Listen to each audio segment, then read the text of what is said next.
Olá, pessoal, tudo bem com vocês? Para quem ainda não me conhece, meu nome é Fernanda Queiroga, sou especialista em Direito Administrativo e hoje eu vou apresentar para vocês como organizar nossas ideias, né, na análise de pedidos de reequilíbrios.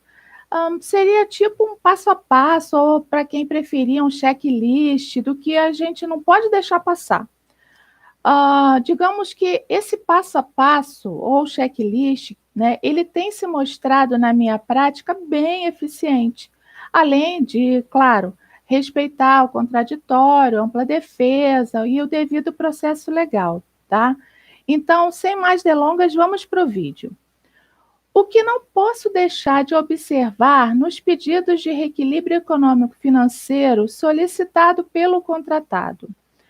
Antes de mais nada, vamos relembrar que o desequilíbrio da equação econômico-financeira dos ajustes, ele pode se dar em razão de fatores oriundos da área ordinária ou extraordinária. E que para restaurar as condições inicialmente pactuadas, surgiram, pessoal, mecanismos tipo reajuste, a repactuação, a revisão, ou também como é chamado de recomposição ou reequilíbrio estrito sensu. Então, esses mecanismos, né, de reequilíbrio econômico-financeiro, como eu falei, o reajuste, a repactuação, né, que estão englobados na área ordinária, e a revisão ou recomposição, que estariam englobados na área extraordinária, tá bom? Nós temos, pessoal, vários vídeos falando de cada um desses institutos com maior aprofundamento, caso vocês queiram maiores detalhes, tá bom? Pois bem, vamos iniciar com os pedidos de revisão, ou como também é chamado de recomposição contratual ou reequilíbrio estrito sensu. Esse pedido de reequilíbrio econômico-financeiro estrito sensu, né, geralmente ele ocorre quando o contratado ele entende que, de alguma forma, a realidade da execução do empreendimento não é devidamente recompensada financeiramente por meio de seus dispositivos contratuais e alterações que ocorreram no decorrer do contrato. Lembrando, pessoal, que cada pedido de reequilíbrio econômico-financeiro, ele possui sua particularidade, uma vez que tal pedido ele vai se limitar estritamente pelo entendimento de quem? Da contratada, independentemente de sua pertinência, tá? Os subsídios para o entendimento do reequilíbrio econômico-financeiro estrito sensu ou revisão contratual poderão variar de acordo com o pedido, né? Vai ser de pedido a pedido, de acordo com o entendimento técnico da área responsável acerca do pedido proposto pela contratada. E por quê? Porque uma vez que a contratada, né, ela busca a procedência do seu pedido, os argumentos por ela elencados, eles poderão suscitar custos extraordinários ao objeto do contrato, ou custos que o objeto do contrato e suas alterações, por si só, supostamente não os contemplaram. Dessa forma, nós devemos verificar as justificativas dos custos extraordinários ali expostos, e de que forma tais custos já não foram contemplados pelos dispositivos contratuais ora vigentes. Por quê, pessoal? A gente vai evitar o quê? A duplicidade de pagamento, tá ok? Sem prejuízo à particularidade de cada pedido de reequilíbrio econômico-financeiro estrito sensu, observamos que, em contrato de obras, a tendência dos pedidos de reequilíbrio econômico-financeiro estrito sensu ele tem um foco maior nas despesas indiretas da obra. E por que será? Isso ocorre devido à natureza das despesas da obra, que, por não estarem diretamente apresentadas em planilha orçamentária, por meio de seus custos diretos, remete a excepcionalidades que podem ou não se confundir aos casos fortuitos ou fatos do príncipe apresentados pela contratada. Dessa forma, a fim de se evitar a duplicidade de pagamento, o subsídio poderá se pautar no fato de que os casos fortuitos ocorridos, eles podem já estarem inclusos nas despesas indiretas pagas à contratada. Em contrato de obras, tais despesas indiretas, elas são pagas por meio de um percentual intrínseco a cada item da planilha orçamentária, denominado taxa de benefício e despesas indiretas, mais conhecido como BDI. Para ficar mais claro, eu disponibilizei um exemplo de planilha com BDI só para vocês terem uma ideia do que eu estou falando, ok? Pois bem, recebido esse pedido de revisão contratual, a gente vai verificar o quê?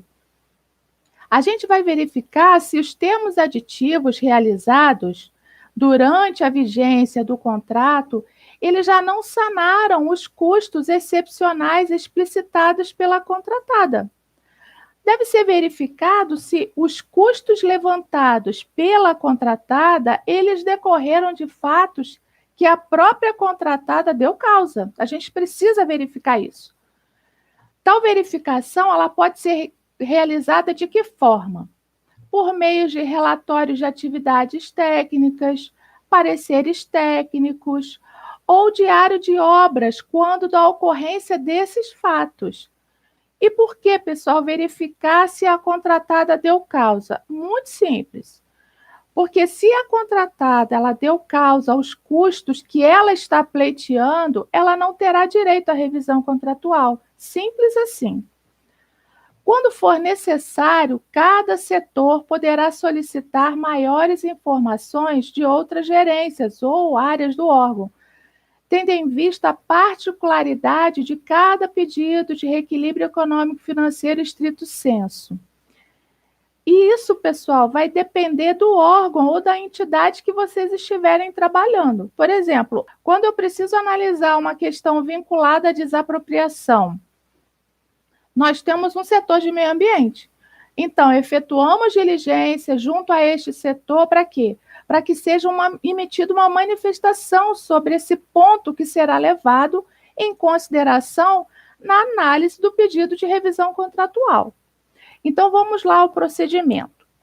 A contratada, ela pode solicitar o pedido de revisão contratual ao órgão quando ela entender que sobrevieram fatos imprevisíveis ou previsíveis, porém de consequências incalculáveis, retardadores ou impeditivos da execução do ajustado, ou ainda, em caso de força maior, caso fortuito ou fato do príncipe que configure o quê? A área econômica extraordinária e extracontratual. Não é ou, pessoal, é e. Então, eu tenho que ter as duas, ok? Entende-se por equilíbrio econômico-financeiro do contrato administrativo como sendo a relação que as partes estabelecem inicialmente no ajuste entre os encargos do contratado e as obrigações da administração. É a correlação existente entre o objeto do contrato e a sua remuneração, que deve ser mantida durante toda a execução contratual. Lembrando, os institutos ligados ao equilíbrio econômico-financeiro dos contratos não podem conduzir a benefícios nem a prejuízos para qualquer das partes, seja contratado ou contratante, ok?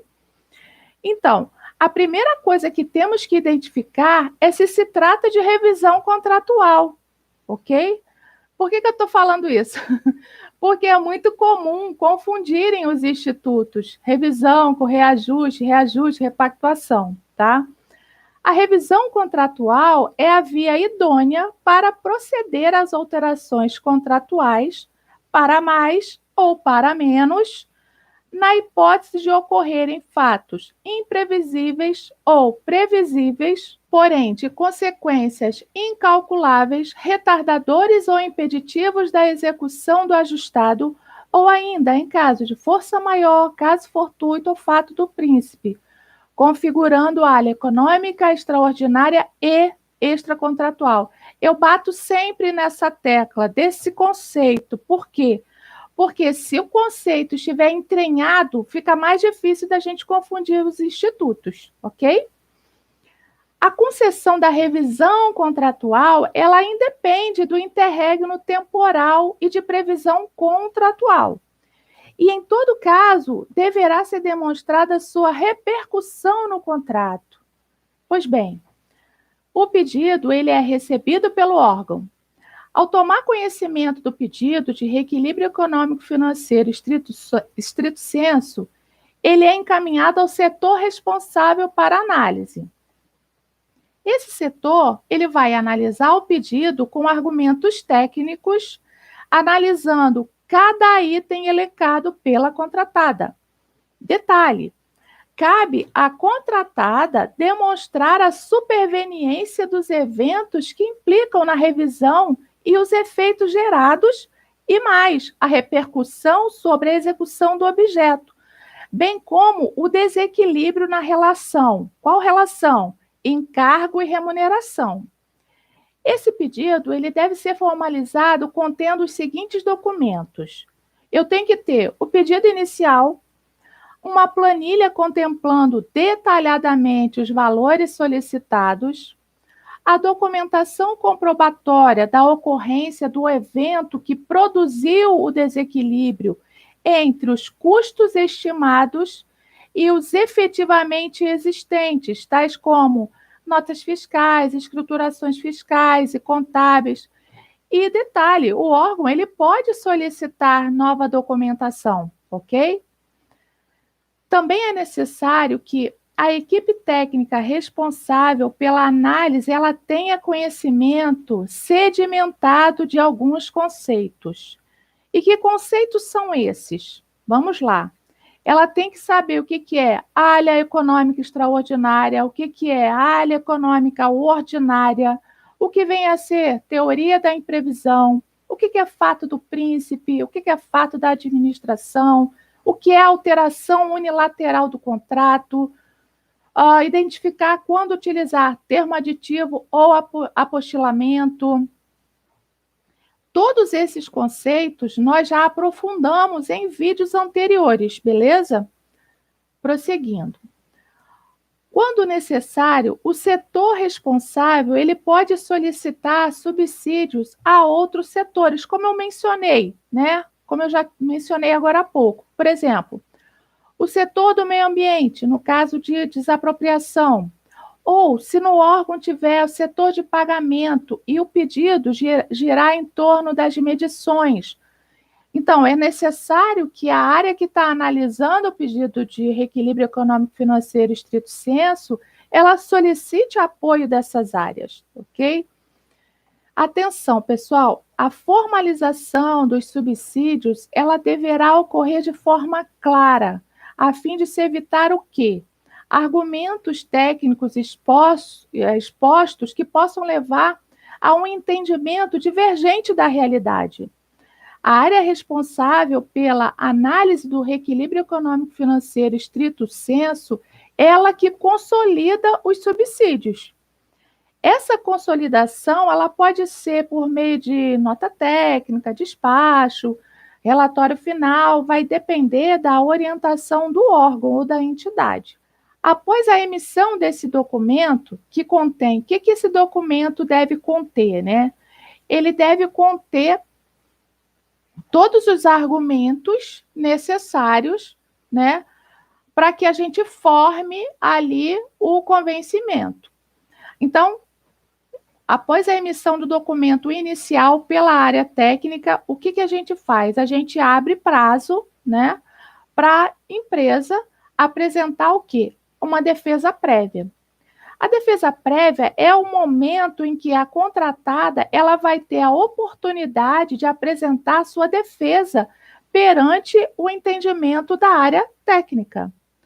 Com a juntada da defesa prévia, a área responsável, né, o que ela faz? Ela faz o saneamento processual e ela concede prazo para a contratada apresentar o quê? As alegações finais. As alegações finais, ela seria uma etapa que antecede a fase decisória de um processo, né? O objetivo dessas alegações é o quê? Possibilitar que as partes elas revisitem o processo, trazendo os pontos fortes para suas causas. E é claro, elas tentem convencer a área técnica dos pedidos realizados. Antes da elaboração do relatório final, né, nós sugerimos que os autos eles sejam encaminhados ao jurídico do órgão, né? Por quê? Porque podem existirem questões ali jurídicas que seria bom você ter um parecer. Por exemplo, a empresa ela pode alegar prescrição e outras coisas mais. Com a juntada ou não, né, porque pode ser que a empresa não apresente as alegações finais, a gente elabora um documento, né, que seria o fechamento desse processo. Vamos trabalhar como se fosse um relatório final e a gente encaminha para o superior, para ele proferir uma decisão. Não somos nós, área técnica, que proferimos uma decisão, a gente apenas sugere uma decisão. Esse relatório ou nota técnica, pessoal, é o documento mais importante do processo. Por quê? Porque com base nas fundamentações ali expostas, elas vão dar o norte de tudo que aconteceu no processo. Vocês entendem? É muito importante. E ele deve ser o quê? Minuciosamente elaborado, considerando os pontos trazidos pela contratada no pedido inicial, na defesa prévia e nas alegações finais. Ele deve conter, além de argumentos técnicos, provas, olha que interessante, provas que comprovem a improcedência ou procedência do pedido. Então, após a autoridade superior ela emitir sua decisão, né, é concedido o quê? Um prazo para que a empresa ela venha a interpor recurso administrativo. Então, a contratada, ao interpor o recurso administrativo, o juízo de admissibilidade ele é feito pela autoridade que proferiu a decisão originária. Estando tudo ok, o recurso ele vai seguir para a instância superior para a decisão final. Após essa decisão final, né, encaminha-se um ofício para a contratada apresentando o entendimento final do órgão ou da entidade, tá? A análise desse recurso administrativo, pessoal, ela vai depender de cada órgão, pois depende da esfera, se federal, estadual, municipal, se trata de uma empresa pública, uma sociedade de economia mista, um tribunal. Então, nesse caso, eu tenho a dizer para vocês observarem o quê? O organograma do órgão ou da entidade. Para ficar mais claro, essa hierarquia necessária na análise do reequilíbrio, eu disponibilizei um modelinho de organograma tradicional. Nós vamos observar ele de baixo para cima. Como seria a análise de um pedido de reequilíbrio econômico-financeiro estrito sensu? O pedido de reequilíbrio seria recebido pelo auxiliar de contratos, né? Que ele encaminha para o gerente de contratos, que com a sua equipe, ele vai o quê? Analisar esse pedido de reequilíbrio econômico, financeiro, estrito sensu. Após ter oportunizado ao contratado se manifestar no processo, ele vai fazer o quê? Ele vai elaborar um documento, pode ser um relatório final, uma nota técnica, e vai encaminhar para o diretor administrativo, de acordo com o organograma que eu disponibilizei para vocês. Esse diretor, ele vai proferir a decisão e conceder o prazo para a contratada interpor recurso administrativo. O juízo de admissibilidade é feito, então, pelo diretor administrativo. Estando ok, ele vai encaminhar para o presidente para quê? Para a decisão final. Proferida a decisão final, o processo ele retorna para a área técnica para quê? para que ela envie ao contratado um ofício informando sobre a decisão final do seu pedido. Na esfera administrativa, teria terminado, Zé Fini. Se a decisão final fosse pela improcedência, o que o contratado ele podia fazer? Ele pode fazer mais alguma coisa? Olha, se ele quiser, ele pode ingressar na justiça. Aí vamos só à justiça. Não posso dizer se ele vai ser procedente ou não, vai depender da discussão. E se a decisão final, né, ela fosse pela procedência? Qual seria o instrumento contratual para eu resolver essa celeuma? Ok? Ele tem direito à revisão contratual. Show aqui, pessoal. Aqui eu fico falando. Gente, muito boa noite para vocês. Então, vamos lá. Então, eu tenho uma procedência. Suponhamos que esse contratado ele conseguiu demonstrar que realmente o desequilíbrio dele que houve, né, desequilíbrio contratual e passou por todas as instâncias, o pedido dele foi deferido. Qual é o instrumento contratual, né, para eu resolver essa questão? Bom, o entendimento é o seguinte: se o contrato ainda está em execução, a gente vai efetuar um aditamento, por força do artigo 65, parágrafo 6º da Lei 8666 de 93, que diz que, havendo alteração unilateral do contrato que aumente os encargos do contratado, a administração deverá restabelecer por aditamento o equilíbrio econômico-financeiro inicial, tá? Agora, no caso do contrato ele já tiver sido encerrado, porque pode acontecer, o pedido pode ser feito durante a execução do contrato, ele se encerra, né? E como é que a gente faz esse pagamento para a empresa? Então, ele vai ser feito por meio de reconhecimento de dívida, porque seria possível, né, enquadrar essa dívida como despesa de exercício anterior, conforme disposto lá na Lei 4.320 de 64, que é a lei que trata das normas gerais de direito financeiro, lá no seu artigo 34. E no decreto 93.872 de 86, que cuida sobre a unificação dos recursos de caixa do Tesouro Nacional, lá nos artigos 21 e 22, parágrafos 1º e 2º, inciso 3º. Então, nós vimos como seria um passo a passo para a análise da revisão contratual oriundo da área extraordinária, ok?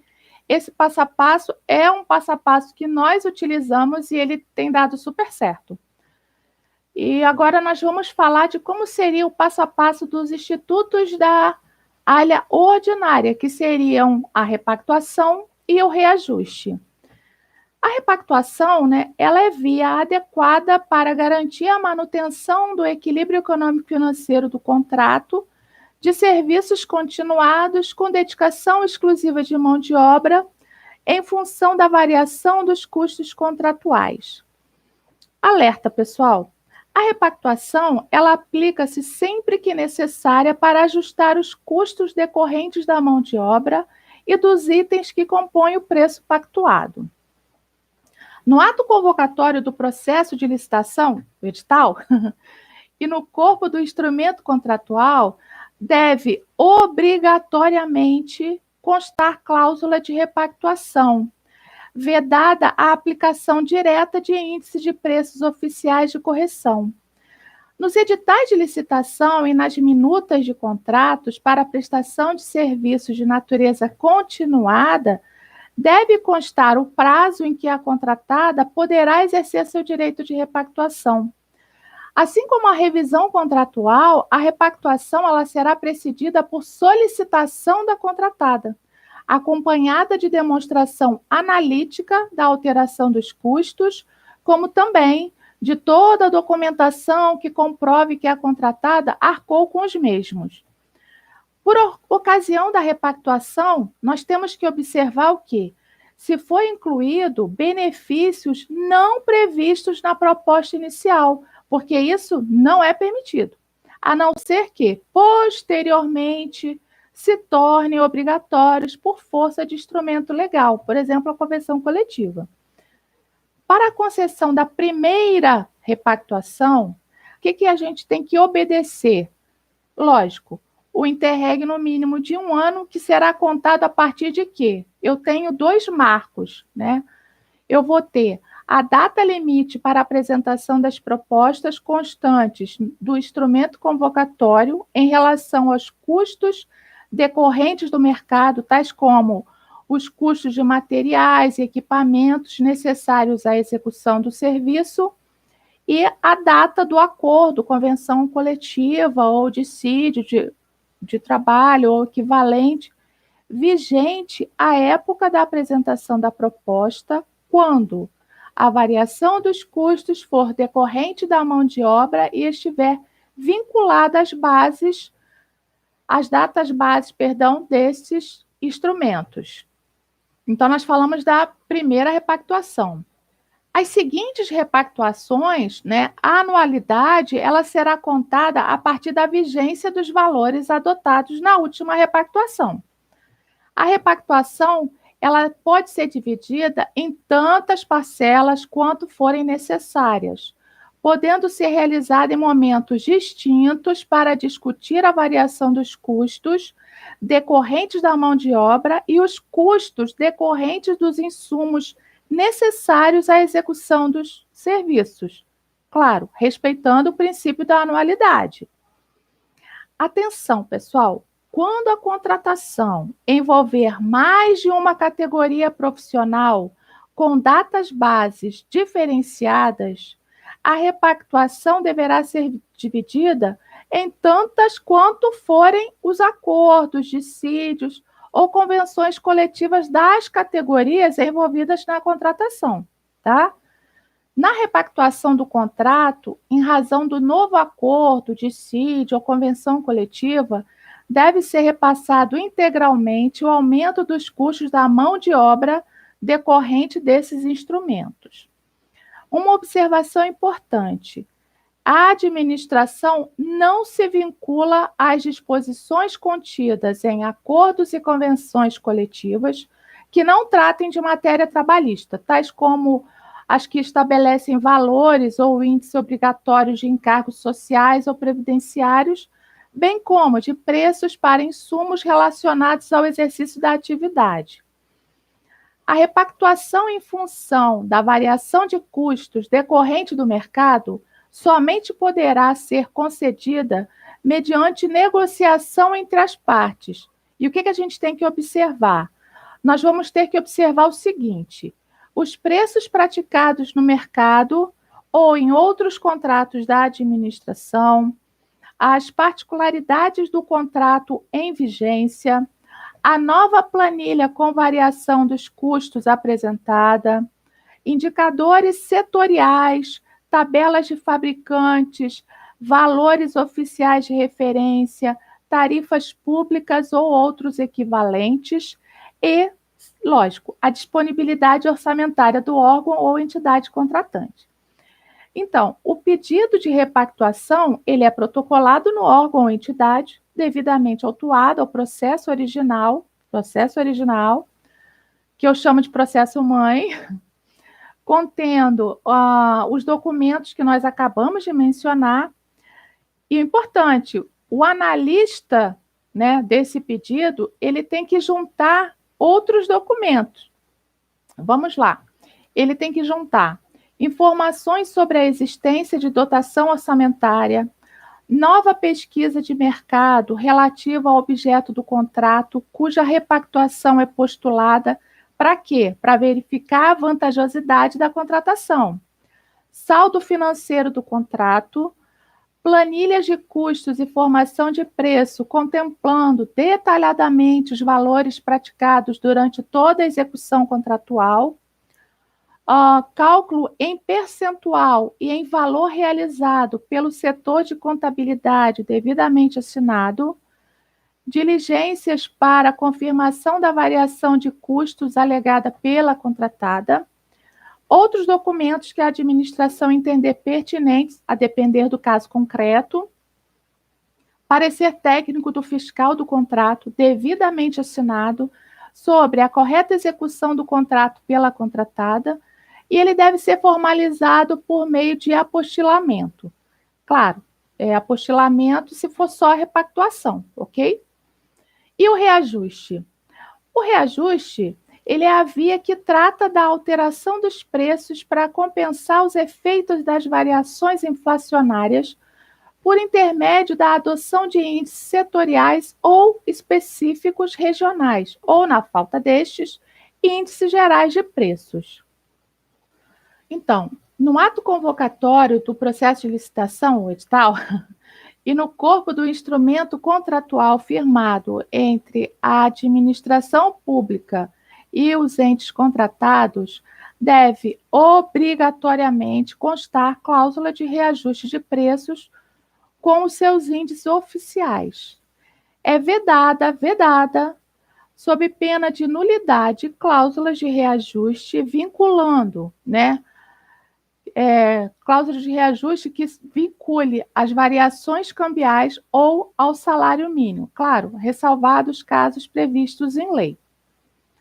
Na hipótese do contrato com vigência inferior a 12 meses, deve constar cláusula de reajuste, à condição de preço fixo e irreajustável. Assim como a repactuação, o reajuste ele só pode ser concedido após o interregno de 12 meses. A periodicidade para efeito de reajuste de preços, ela vai ser contada a partir da data da apresentação da proposta ou do orçamento a que a proposta se referir, devendo seu termo estar fixado no contrato.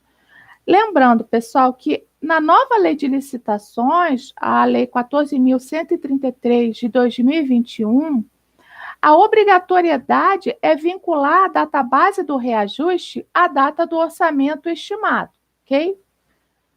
Então, são nulos de pleno direito, quaisquer expedientes que na apuração de índices de reajuste produzam efeitos financeiros equivalentes aos do reajuste com periodicidade inferior a 1 ano. O pedido ele pode ser feito pela contratada ou pode ser feito de ofício. Vamos lá. No caso do pedido feito pela contratada, esse pedido ele deve vir acompanhado de planilha, contemplando detalhadamente os valores solicitados, e o analista ele vai ter que juntar outros documentos. Que documentos são esses? Ele vai ter que juntar informações acerca da existência de dotação orçamentária, comprovação de que os preços são compatíveis com os de mercado ou os fixados por órgão competente ou os constantes em sistema de registro de preços, o saldo financeiro do contrato, planilhas contemplando detalhadamente os valores praticados durante toda a execução contratual, cálculo em percentual e em valor realizado e devidamente assinado pelo setor contábil, parecer técnico do fiscal do contrato devidamente assinado sobre a correta execução do contrato, e ele vai ser formalizado por meio de apostilamento. Lembrando que se porventura o reajuste, ele ocorrer no período da prorrogação, não vai ser feito por apostilamento, vai ser feito por aditamento. Porque nós teremos o quê? Nós teremos a prorrogação, que só pode ser feita por aditamento, e o reajuste. Então, a economia processual, a gente utiliza um instrumento, o aditamento. Na análise do reajuste de preço, nós devemos observar também as seguintes situações no cumprimento do objeto contratual. Quando houver antecipação, prevalece o índice na data em que for concluído o objeto. Quando houver prorrogação, prevalece o índice vigente no mês previsto inicialmente para cumprimento do objeto. E quando houver atraso no cumprimento do objeto por culpa da contratada, prevalece o índice vigente na data inicialmente prevista na hipótese de aumento do mesmo. E prevalece o índice vigente na data do efetivo cumprimento do objeto na hipótese de diminuição do mesmo. E quando houver atraso por culpa da contratante, do órgão, né? Aplica-se o índice vigente na data em que for realizado o objeto. Atenção!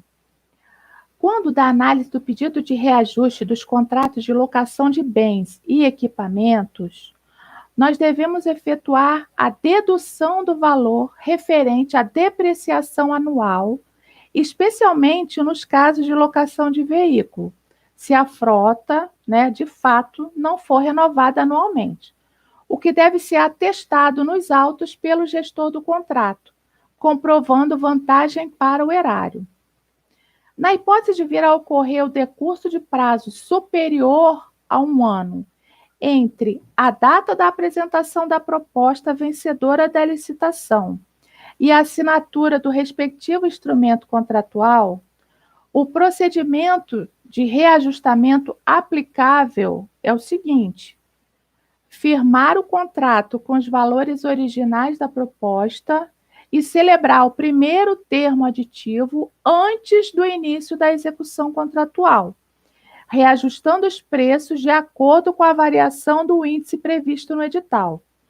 Nesse caso, o processo, né, ele deve ser encaminhado ao setor jurídico do órgão para quê? Para a emissão de parecer jurídico sobre a pertinência legal do pedido da contratada, ok? Então, pessoal, por hoje é só. No nosso próximo encontro, eu vou contar para vocês como que nós analisamos o termo aditivo e o apostilamento, como que a gente verifica que está tudo ok para ele seguir viagem, como eu falo, ok? Obrigada a todos pela atenção. Se vocês tiverem alguma dúvida, vocês deixem nos comentários que eu vou tentar responder o mais rápido possível. Além disso, se vocês tiverem algum tema específico, coloquem também nos comentários que, sendo viável, eu posso falar do assunto para vocês. Eu só vou pedir um favorzinho. Vocês digam o que vocês gostariam que fosse falado no vídeo, né? Se vocês querem algo mais prático ou se é uma abordagem mais teórica, só para ter uma ideia do que vocês realmente querem, tá? E o pensamento de hoje é de um autor desconhecido. A vida é feita de momentos, momentos que temos que passar, sendo bons ou ruins, para o nosso próprio aprendizado, não esquecendo do mais importante: nada nessa vida é por acaso.